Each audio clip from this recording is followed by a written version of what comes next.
Welcome back to New Record Day. My name is Ron, and today, folks, we're going to be taking a look at Ananda BT. These are Bluetooth audiophile headphones.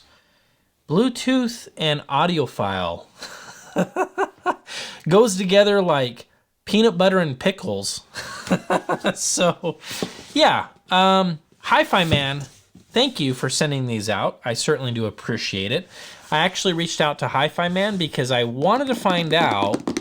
And I'm shocked that nobody said anything in the comments section, but I recently reviewed the NADM-10. There's no headphone jack. So, what do you do? Well, this is what you do. You get audiophile Bluetooth headphones, and then you're ready to rock and roll.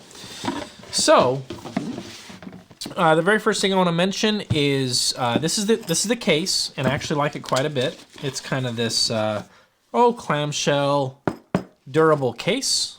I'm sure it would last a long time. You're not going to have any issues with it. And the included accessories that you get. Oh, I got some stuff in here. Sorry, I took it out earlier. All right, so the headphones come with a USB to USB-C cable. And then we have USB-C to USB-C cable. We have your registration information. We have your owner's manual, which, who needs that? Little carrying pouch for all your accessories. And then this guy is pretty interesting, and I have used it, and it actually works really well. I'll show you. For any of you gamers out there, guess what? You can get your game on with these guys. I'm not a gamer, so yeah,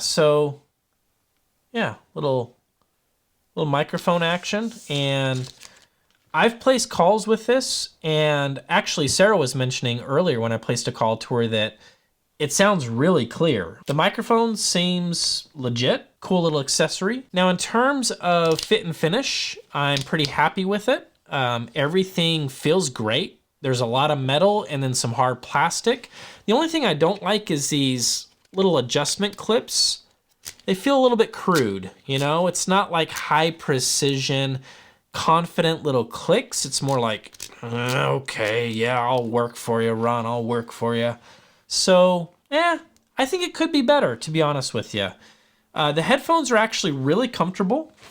I like the, I guess you would call it, hold on here. See? I gotta take them off and adjust them. Yeah, so the clamping force is, at least for my head, I have a pretty big noggin. It's perfect. These feel great. There's no discomfort even after long listening sessions. Everything about how they feel is thumbs up. No problems. High marks from New Record Day when it comes to comfort. The ear cups are really deep, so my ears are not touching the inside of the pads, which I hate with some headphones. So again, great. No problems there. Let's start talking about the functionality. You turn on the headphones, you pair the headphones by pressing a button, and then you find it on your phone or your tablet or the NADM-10. And I didn't have any issue at all with pairing. That worked out great. No problems whatsoever. I did run into one problem, and that was if I'm around my phone, my computer, or the NADM-10, which is in the listening room, no issues whatsoever. If I get up and I go to the kitchen, or if I start moving around the house while listening to music, I do have dropouts. That was a little disappointing, and I thought that was certainly something that is worth mentioning for folks that are hoping, hey, can I be mobile with these things and go in the garage or do whatever? In my experience, not so much. So I thought I would mention that. I wish the connection was just a little bit better. Let's talk about what you want to know, which is how do these sound? Well, they are a planar headphone. They are open back. And when it comes to bass, they do some things right for sure, but there are some sacrifices. Big bombs dropping, big confident bombs dropping, for me, not so much. it does a good job. It's certainly not thin sounding bass. I don't want you to think that it is, because it's not. But I have heard $1,000 headphones that best these with wow kind of bass. Stuff that you're like, okay. These, on the other hand, I think navigate more in the direction of speed, agility, transparency, maybe some texture and some tone in the bass, and it sounds really clean. It's very, very clean, tight bass. So it does have that going for it, and that is something that I've heard in a lot of planars. So not much to criticize other than if you want big bombs to be dropping, I don't know if these are going to be the headphones that win you over if you're a bass head kind of person. Mid-range, on the other hand, I think is... other than soundstage, I think it's my favorite thing about these headphones. I feel like Hi-Fi Man did a great job of almost right smack dab in the middle. It's not warm, it's not too thin or analytical, it's certainly not dry sounding. I think that the voicing on the mid-range is about as neutral as it gets in a headphone. So they did a great job. And as I made my way through listening to a lot of different material, anything within the mid-band, to me, it sounded fantastic. Whether it's male vocals, female vocals, acoustic guitars, piano, you name it. Anything that dances within the mid-band, I was happy with. As we move up into upper mid-range or treble, well, okay, these are not a bright headphone, but prepare yourself for fireworks. So to me, in my opinion, there is an emphasis, there is a little bit of a tilt on top where,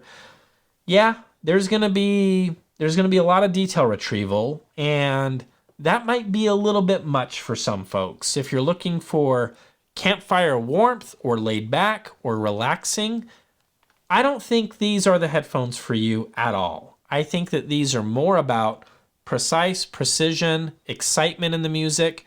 I think they're more about revealing information in the music. I'm thinking that these are a headphone for somebody that doesn't mind splashes, crashes, anything percussive up top. Cymbal hits don't bother you.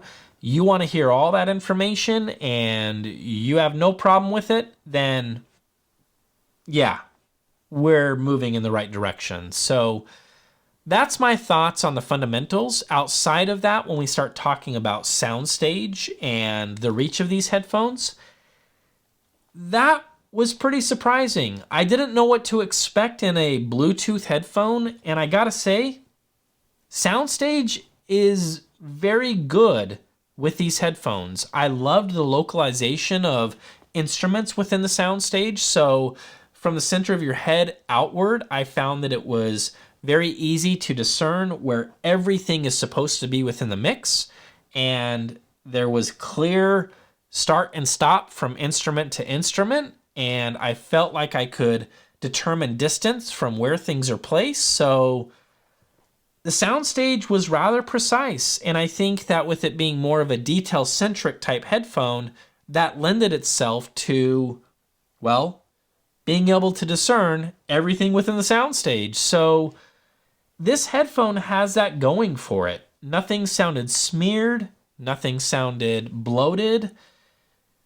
I like that about these Bluetooth audiophile headphones. It's weird, right? Because here's the thing. And I think this is the thing that we need to understand. There's really nothing you can do to change the sound of these. You know, there is no tube amplifier. You can't hook this up to the amazing LTA MZ3 and see what happens.